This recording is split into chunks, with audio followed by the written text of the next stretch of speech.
په روایت کې راځي د حضرت انس رضی الله عنه سے روایت تھی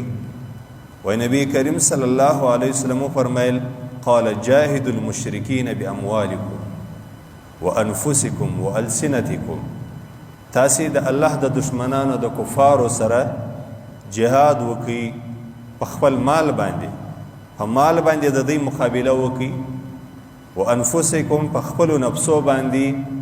د کفارو د مشرکینو سره جهاد وکړي والسنتکم په خپل ژبه باندې د خپل ژبه د دغه مشرک او کافر خلاف استعمال معاشره دا رقم ده چې خلق د یهودو د نصاراو سره ډېر سخت متاثره دي که مثال درکې دی به تاته د مشرک مثال درکې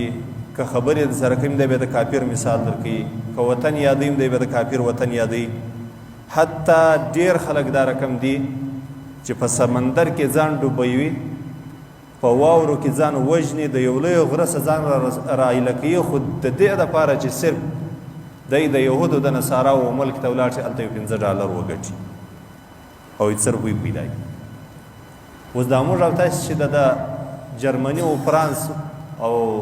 د دغه یهودو د نصاراو ملکو ته نه یو کلي اوس خدای رزق نه دی راکړی څوک به ووایي چې زه په دا د روژې په میاشت کې ماته الله رزق نه دی راکړی نو دغه خلک په دغه نیت باندې چې د دنیا ژوند تیر کړي او په سهولت یې تیر کړي او په یو داسې فاحش ماحول کې تیر کړي چې هلته د حلال او د حرامو تمیز نه وي نو د دې دپاره ځي و د غربي ملکو ته څوک فرانس ته روان دي څوک جرمن ته روان دي څوک امریکې ته روان دي څوک